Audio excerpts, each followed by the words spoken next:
Nazarene Missions, Ukraine Update.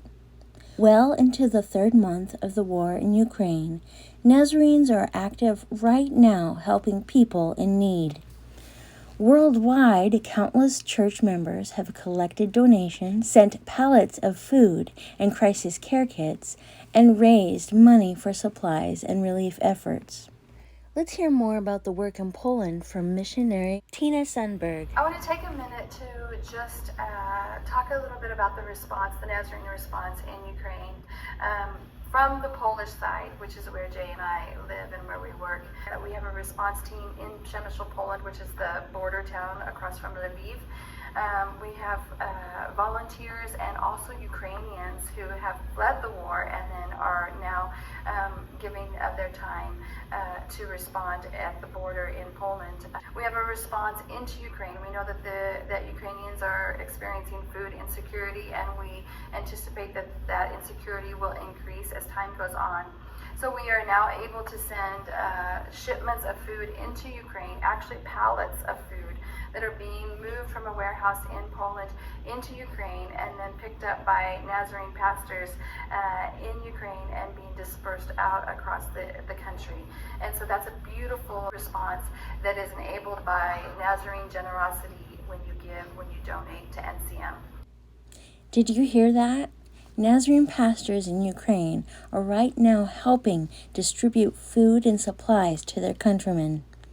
These are some of the Ukrainian Nazarene pastors that are in the country.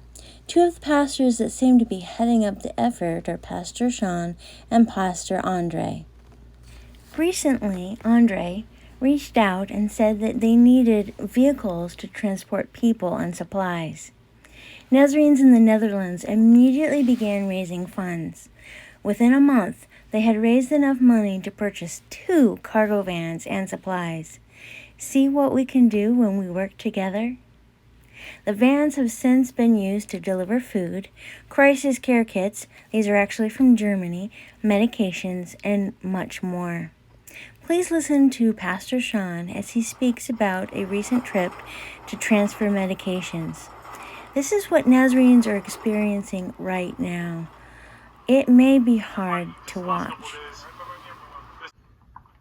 So just to give you guys an idea of what's going on today, Sergey and I, Tolik, Koya, and other Sergey, are in a town here where we have a lot of our medicines located, grabbing some from here, taking them to another town that's needing it, because this town, another 300 people left just the other day. So we are going to deliver this meds to another place that's, like I said, in need. Right now we're between the Ukrainian and Russian position, so artillery is literally flying over our heads.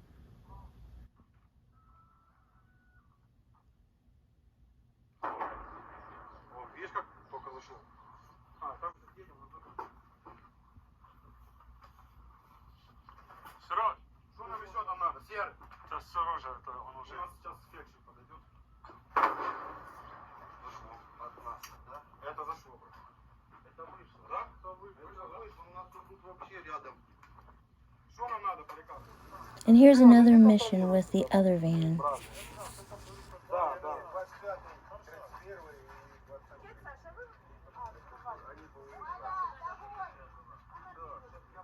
Что идет еще?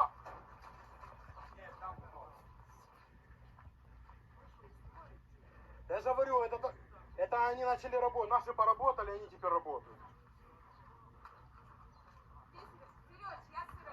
Все, ребята, давайте, расходитесь быстрее. Pastor Andre posted the following on his Facebook page, and I'll be paraphrasing for clarity. I'm a bad pastor. There are almost no parishioners left in my church. We do not hold regular services. We don't even record online. I do not preach beautiful and eloquent sermons. The prayers of our parishioners are chaotic and not organized into orderly liturgies. I'm not even in the town where our church is, and I forgot today is Sunday. All I know is that today is another day of the war. Do I feel remorse for forgetting that today is Sunday? Absolutely not. As we have often joked in Christian circles here in Ukraine, there was a time when we, sitting in churches, studied theory, and now it's time for practice.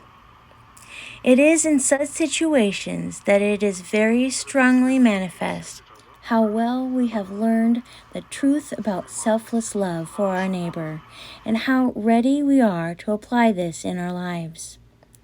The war will end sooner or later, and then we can return to our weekly church routine. Until that moment comes, we will continue to serve people and preach the gospel with our deeds. So now, what can we do as a church to help? Pray. Pray for Ukraine and church leaders and churches responding to the needs around them.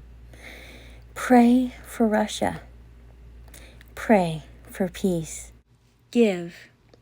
One thing we can do is to continue giving to Faith Promise and to the World Evangelism Fund. These donations in part go directly to Ukraine and others around the world in crisis. You can also give directly to the Ukraine Crisis Response Fund at ncm.org/Ukraine. Together we can make a difference.